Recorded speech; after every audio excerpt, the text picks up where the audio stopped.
in college football. He's got a staff that's kind of similar to ours, been together for a long time. Most of the guys, Banker and Langsdorf and Cavi and those guys. So Chris Brassfield actually was a GA for us here. He was a running back coach up there. So there's a lot of familiarities between the two staffs. Very well coached game, very well coached team. And we expect a heck of a game. Questions? Rob, we'll get to you in a second.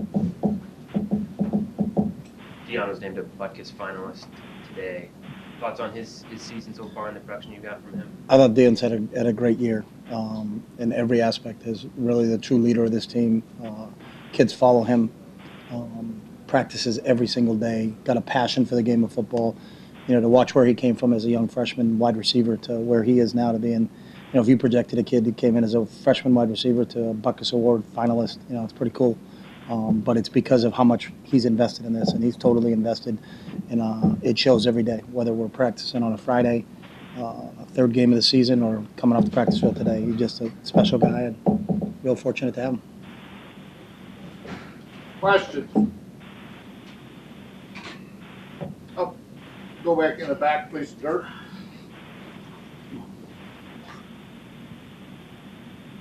Wheaton and Cooks, they're two receivers. The threats that they pose, what they do, that makes them so good. Both have outstanding speed, and not only are they great route runners and catch the ball, they're really extremely dynamic after the catch. So they can gain a lot of yards after, So you got to make sure you wrap them up and tackle them. They're similar to Marquise Lee in that aspect of that.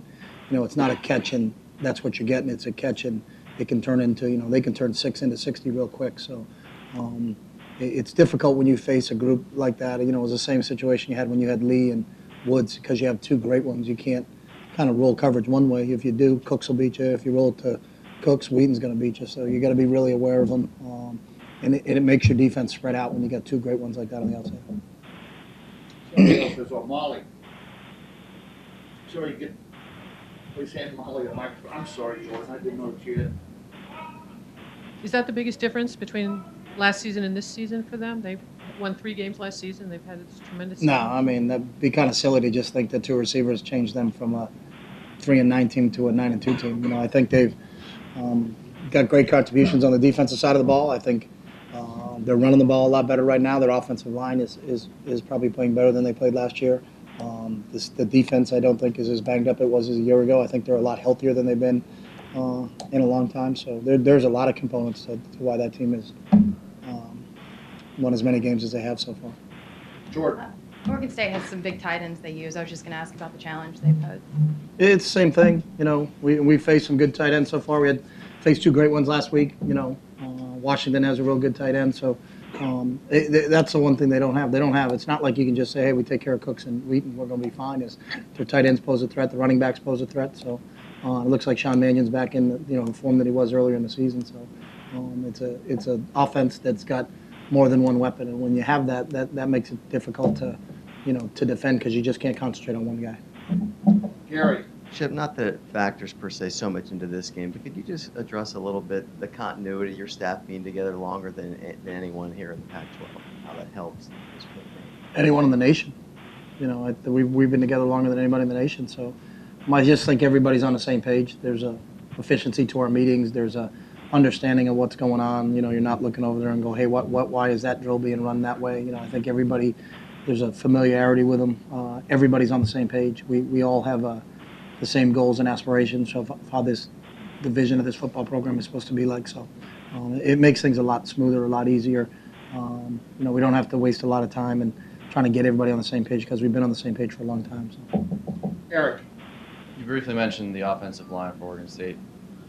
What's made the rush attack? It was almost non-existent last year. What's made it so much better this year?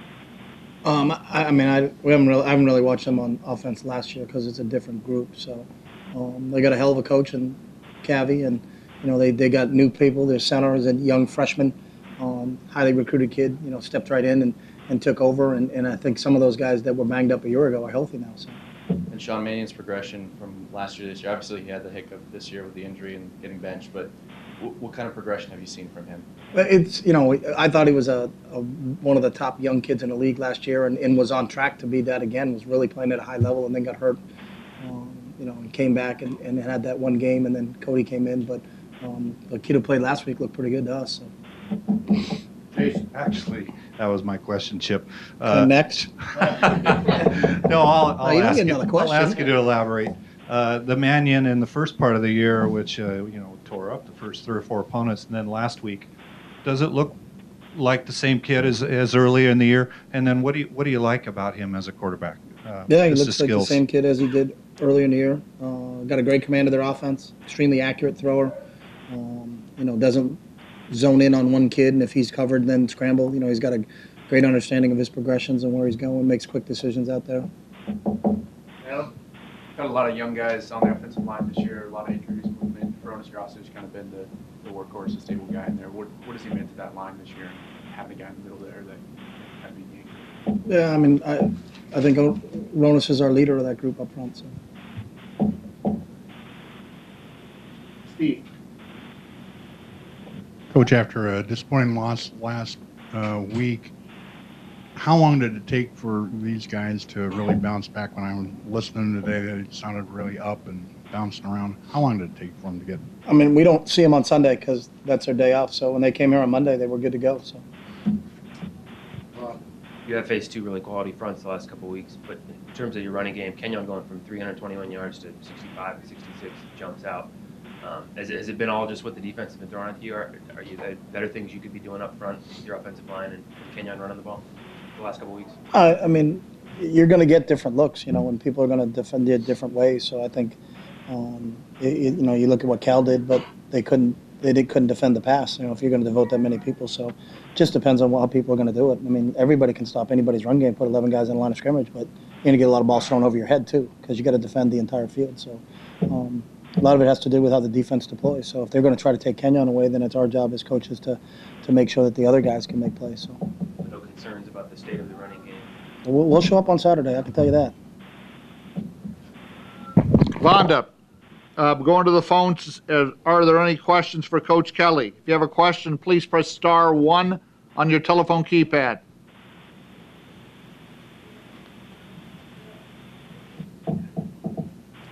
And we have no audio questions at this time. Okay, we're coming back here. Warren. Chip, you often talked about teachable moments. Were there many teachable moments that you saw on film that you took into practice this week that you've been focusing on? Yeah, there are, but there are every single week. And when you win, you don't just take a quick look at the tape and say, "Hey, we're good. Let's move on." There's corrections are made, and kind of our system is that we pride ourselves in our consistency, and we do the same exact things. We have an offense-defense debrief meeting every Monday morning that the coordinators run, and then we have position meetings, and then and that's the same thing. There's what do we do positive, what do we do negative, how do we move on? So our method for how we do things it hasn't changed. When you win a game or you lose a game, because there's a lot of corrections that are made when you win a game. And I think if you don't address them when you win games, then you're not going to win many. So I think we kind of pride ourselves in our consistency. Rick. Over the time that you've been here, how has your appreciation or your perspective on the Civil War changed? It hasn't. It's the last game of the year. It's the biggest game we play. So can't be bigger than I make it every year. So. Questions? Up, Jason. Back door. Might be the elephant in the room here, Chip, but your name is spreading like wildfire about NFL.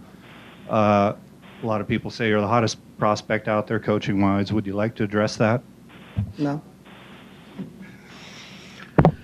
Vonda, we're going back. Are there any questions on the phone? Please press *1 if you have a question. We have no audio questions at this time. Okay, then you can disconnect anyone on the phone. Final questions here. Aaron. Chip, Marcus was a little tough on himself out there, taking a lot of blame for a lot of things that went wrong. Can you surmise his performance and what he can learn from it? It's one thing you love about the kid is I think he takes everything to heart. And as I told our kids immediately after the game, the loss on Saturday hurt really, really bad. And it hurts really, really bad when you've invested so much in it. If you didn't put a lot into it and you go out there and lose a game, it's no big deal.